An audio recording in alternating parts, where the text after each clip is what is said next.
Astro பக்தி tax என்ற இந்த சேனலுக்கு உங்களை அன்புடன் அனைவரையும் வரவேற்கிறேன்.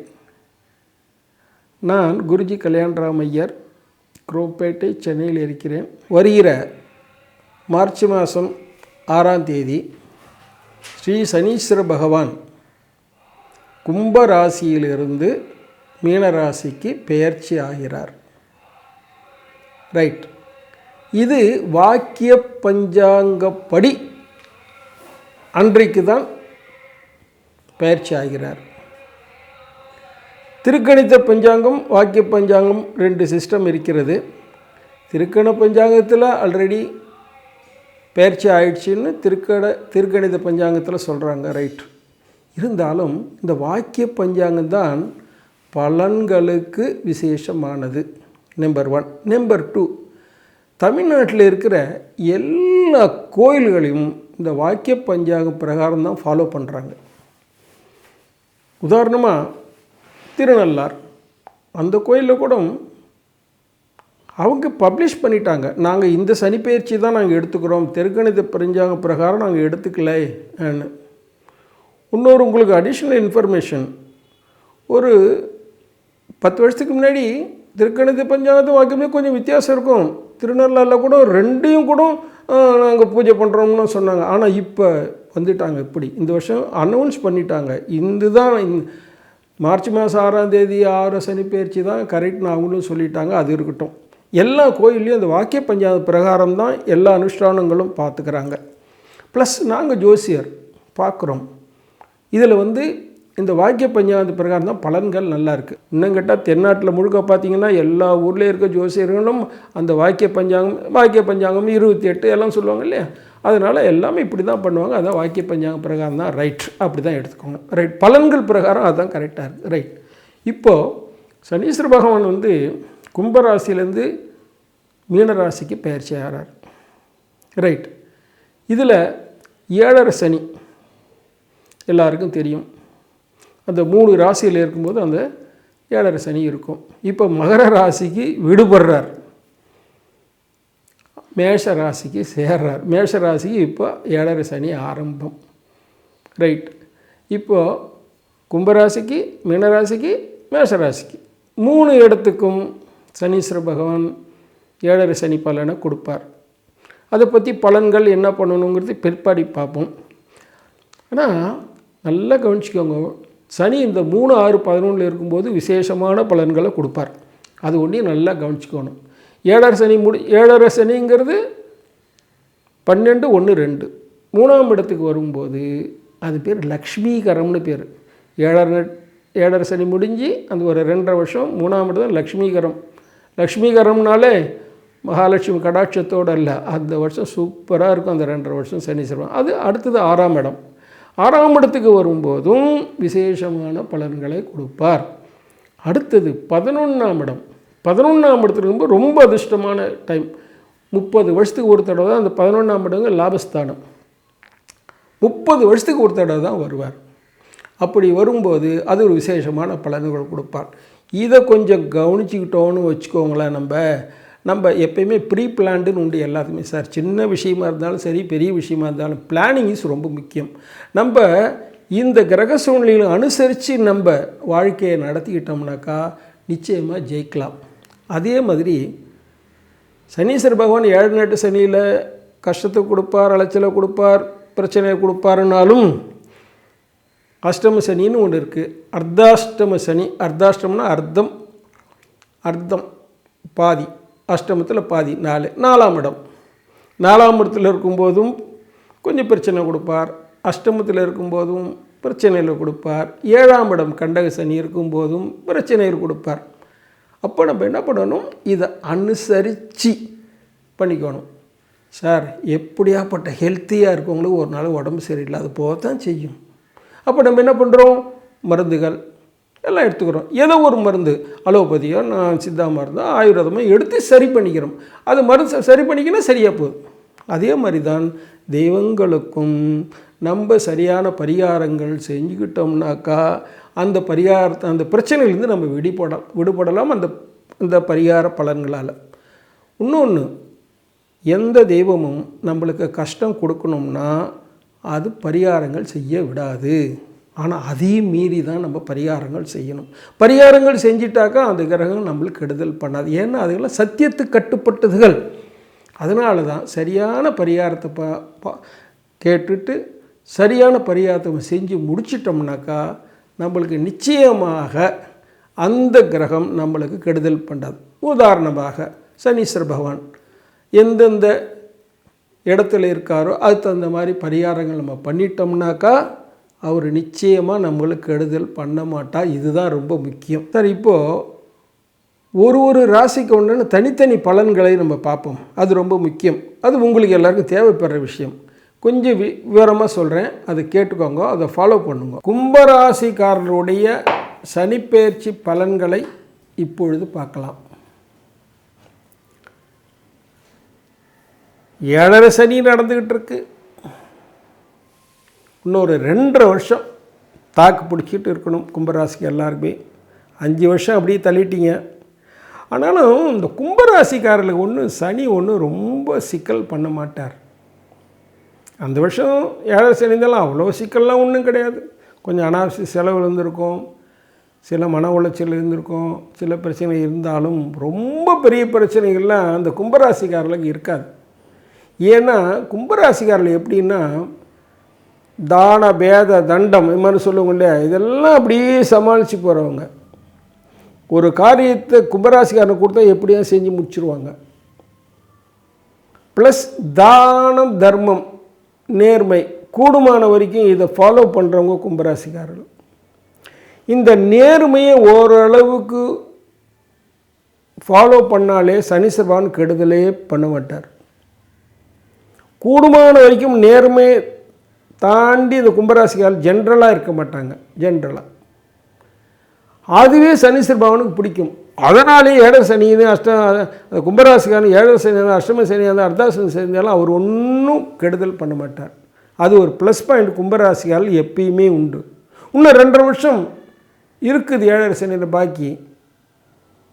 ஒன்றும் கவலைப்பட வேண்டாம், அவர் ஒன்றும் கெடுதலே பண்ண மாட்டார். ப்ளஸ் இப்போ 2ஆம் இடத்துக்கு போகிறார், குடும்பஸ்தானத்துக்கு போகிறார். பாத சனின்னு தான் சொல்கிறது. ஆனால் காலில் மட்டும் கண்டிப்பாக பிரச்சனை உருவாக்குவார். வாத சனி, பாத சனி, மூட்டு வலி இதெல்லாம் கொஞ்சம் வர்றதுக்கு வாய்ப்புகள் உண்டு. யாராருக்கெல்லாம் 45-50 வயசுக்கு மேலே இருந்து இந்த கும்பராசிக்காரர்களுக்கு இப்போதைக்கு கண்டிப்பாக இந்த 2 வருஷத்தில் அந்த மூட்டு வலி சம்மந்தப்பட்ட கால் வலி சம்மந்தப்பட்ட காலில் பிரச்சனைகள் வரத்தான் செய்யும். பரிகாரத்தை பண்ணிக்கோணும். கண்டிப்பாக பரிகாரம்னு எப்பயுமே என்ன சொல்லுவோன்னா, இந்த ஒரு தடவையான திருநள்ளாறு, இந்த 2.5 வருஷத்தில் ஒரு தடவையான திருநள்ளாறு போயிட்டு சனிக்கிழமை காலம்பரை 6 to 7 சனி கோரையில் அங்கே எண்ணெய் தேய்ச்சி குளிச்சுட்டு 19 எள் தீபம் போட்டுட்டு அர்ச்சனை பண்ணிட்டு வாங்கோ. வீட்டு பக்கத்தில் இருக்கிற சிவன் கோயிலில் இருக்க நவகிரகத்துக்கு 9 பிரதர்ஷனம் சனிக்கிழமையில் சுற்றுற பழக்கத்தை ஏற்படுத்திக்கோங்க. அது காலம்பரை போகலாம், மத்தியானம் போகலாம், சாயந்தரம் போகலாம். ஆனால் சாயந்தரம் போகிறது விசேஷம். இந்த சின்ன பரிகாரம் போகும். பிரதர்ஷனம்ங்கிறது ரொம்ப விஷயம். விஆர்ன்றது சர்வேலன்ஸ் ஆஃப் சனீஸ்வர பகவான் தான். நீங்கள் இங்கே சுற்றுறீங்கன்னா அங்கே கவுண்ட் ஆகிடுது. நம்புங்கோ, சந்தேகமே வேண்டாம். இன்னொருத்தர் செல்லில் கூட உங்களுக்கு பணம் நீங்களே கூட பே பண்ணலாம். ஜிபே இப்படி தட்டுறீங்க, போய் சேருதில்ல. அது உண்மைன்னா எதுவும் உண்மைதான். எந்த நவகிரகம் சுற்றினாலும் உங்களுக்கு பலன்கள் கிடைக்குது, தப்பே இல்லை. ஆனால் கொஞ்சம் ஆத்மார்த்தமாக சுற்றணும். அவர் சொல்லிட்டாரு நம்ம விடுன்னு ஓடி போய் ஓடியாந்துடுறோன்னு இருக்கக்கூடாது. ஆத்மார்த்தமாக 9 முடிஞ்சால் எல்லா காயத்ரியும், அதாவது நவகிரக காயத்ரி எல்லா காயத்ரியும் சொல்லி பண்ணலாம். இல்லைட்டா சனீஸ்வர காயத்ரி மட்டுமான்னு சொல்லலாம். இல்லைண்டாக்கா உங்களுக்கு என்னென்ன காரியங்களாக ஆகணுமோ, வேண்டுதலோ கோரிக்கைகளோ பிரார்த்தனையோ இதெல்லாம் மனசார பிரார்த்தனையோடு பண்ணலாம். நம்ம பிரார்த்தனை பண்ணிக்கிற நியாயமான தர்மமான பலன்கள்லாம் நிச்சயமாக நிறைவேறும்னு சாஸ்திரம் சொல்லுது. அதனால் நிதானமாக அந்த 9 பிரதர்ஷனம் பண்ணிட்டு வந்தீங்கனாலே இந்த கும்பராசிக்காரர்களுக்கு ஒன்றும் பெரிய பிரச்சனை இருக்காது. ரைட். ஃபைனான்சியல் பிரச்சனை ரொம்ப இருக்காது. ஏன்னா அவர் குரு வீட்டில் தான் இருக்கார். கும்பராசிக்காரர்களுக்கு ஒன்றும் பெரிய ஃபைனான்சியல் ப்ராப்ளம் இந்த 2.5 வருஷத்தில் வராது. எப்படியோ பணம் கொண்டு வருமானம் வரும், எப்படியோ காலம் தள்ளனா பண விஷயத்தில் ஒன்றும் பயப்பட வேண்டிய அவசியம் இல்லை. மற்ற விஷயத்தில் அலைச்சல்கள், கஷ்டங்கள், மன உளைச்சல் இருந்தாலும் பணப்பிரச்சனை ஒன்றும் வராது கும்பராசிக்காரர்களுக்கு இந்த 2.5 வருஷத்தில். அதுக்கடுத்து வரும் லக்ஷ்மிகரம்.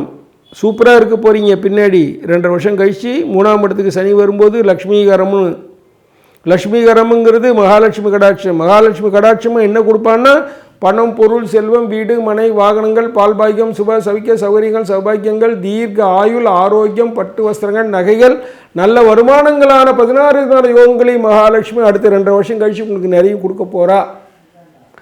ஆனால் இந்த 2.5 வருஷம் பணப்பிரச்சனை இருக்காது.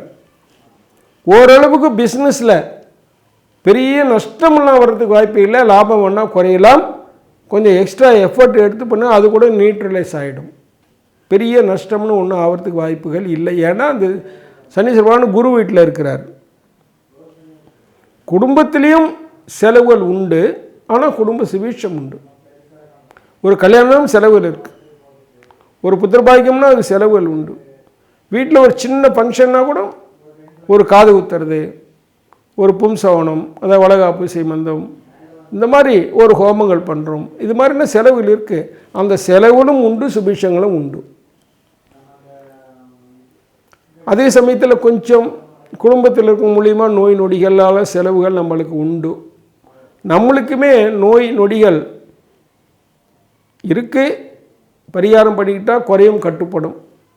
ஆனால் மருத்துவ செலவு இல்லைன்னு மட்டும் சொல்ல முடியாது. மருத்துவ செலவுகள் உண்டு, குறையும், கட்டுப்படும். வெளிநாட்டில் இருக்கவங்களுக்கு கொஞ்சம் சங்கடப்பட்டுதான் இருக்கணும். வெளிநாட்டில் இருக்கவங்களுக்கு பலவித பிரச்சனைகள் இருக்கத்தான் செய்யும். ஏன்னா சனி 7 சனி இருக்கு இல்லையா, கொஞ்சம் சங்கடப்பட்டுதான் இருக்கணும், ஜாக்கிரதையாக தான் இருக்கணும். சிலருக்கு இந்தியாவுக்கு வந்துடலாமான்னு கூட தோணும்.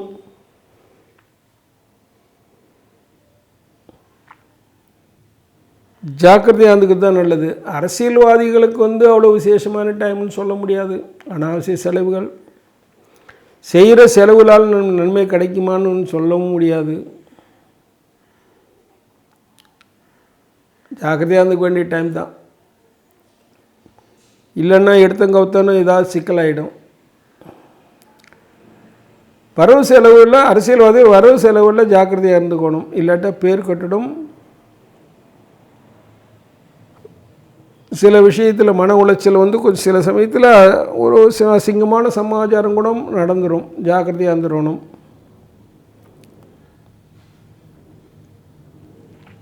வேலையில் இருக்கவங்களுக்கு கண்டிப்பாக கொஞ்சம் எக்ஸ்ட்ரா வேலை, அனாவசிய வேலை இதெல்லாம் இருக்கத்தான் செய்யும். வேலை செய்கிற இடத்துல சில மனக்கசப்புகள், நம்ம கீழே வேலை செய்கிறவங்களால நம்மளுக்கு கொஞ்சம் பிரச்சனைகள் வரும்.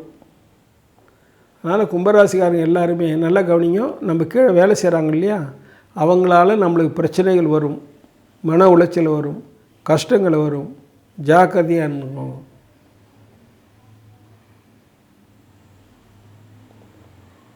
இரும்பு தொழில் இருக்கவங்களுக்கு காலில் அடிப்படாமல் பார்த்துக்கோங்க. எண்ணெய் மேனுஃபேக்சரிங், ட்ரேடிங் இது மாதிரிலாம் இருக்கவங்க குடும்பமான வரைக்கும் ஜாக்கிரதையாக இருக்கிறது நல்லது. மினிமம் வழிக்கு விழாதான்னு இருக்கான்னு பார்த்துக்கோங்க. ஆனால் ஒன்று, கும்பராசிக்காரெலாம் இந்த 2 வருஷத்தில் ஒரு தடவையான வழிக்கு விடாத மாதிரி ஆகிடும். காலில் அடிப்படும், ஜாக்கிரதையாக இருந்துக்கணும். கருப்பு நீரல் பொருள் டீல் பண்ணும்போது ஜாக்கிரதையாக இருந்துக்கோங்க. வேஸ்ட் பொருள்கள்லாம் இருக்கலாம், வாங்கி விற்கிறோம், இல்லாட்டா வீட்டில் இருந்து டிஸ்போஸ் பண்ணுறோம், அப்படிலாம் இருக்குது இல்லையா, அதெல்லாம் கொண்டு நம்ம ஜாக்கிரதையாக இருக்க வேண்டிய டைம் தான் இப்போது. நரம்பு பிரச்சனைகள் உண்டு, வாதம் பிரச்சனைகள் உண்டு. ஏதோ சின்ன பிரச்சனை இருந்தாலும் டாக்டரை பார்த்துக்கோங்க, மருத்துவரை பார்த்துக்கோங்க. அனாவசிய செலவுகள் உண்டு, பிளான் பண்ணி குறைச்சிக்க முடியுமான்னு பாருங்க.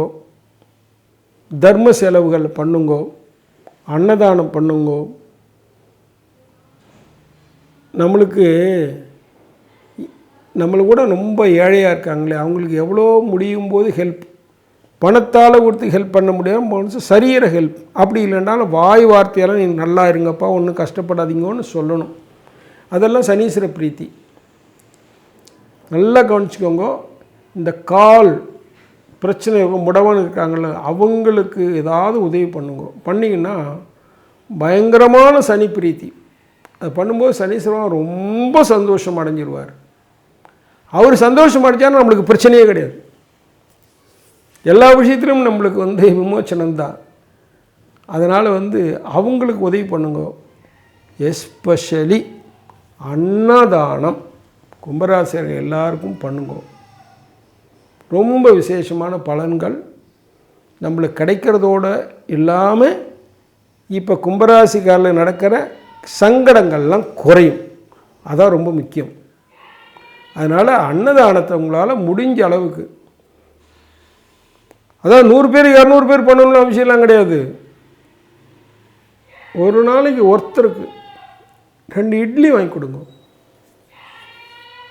ஏதாவது ஒரு சின்ன ஹெல்ப் பண்ணுங்க, வாழ்க்கையில் உதவும். நம்ம கூட சரிதான். இன்னொரு விஷயம் சொல்கிறேன். நம்ம ஸ்ரீ மகாலட்சுமி யோகபீடம்னு ஒரு மடம் வச்சுருக்கோம். தினம் 100 பேருக்கு அன்னதானம் பண்ணிகிட்ருக்குறோம். ஏதோ முடியுது பண்ணுறோம். நிறைய பேர் சகாயம் பண்ணுறாங்க, அது வேறு விஷயம். ஆனால் அது அவங்க சந்தோஷப்படுறாங்க பாருங்கள், அதில் ஒரு அடிக்ட். நம்ம அந்த அன்னதானம்ங்கிறது பெரிய விஷயம். அதனால் அந்த அன்னதானம் பண்ணுங்க. இந்த டைம் 7.5 சனி இன்னும் 2.5 வருஷம்தான் பாக்கி இருக்குது. நைஸாக ஓடிடும். முதல்ல சொன்ன மாதிரி தான், கும்பராசிக்கார் சனீஸ்வர பகவான் ஒன்றும் சிக்கலே பண்ண மாட்டார். கும்பராசிக்காரில் அது ஒரு அதிர்ஷ்டமான விஷயந்தான். நல்லா இருங்க, சந்தோஷமாக இருங்க.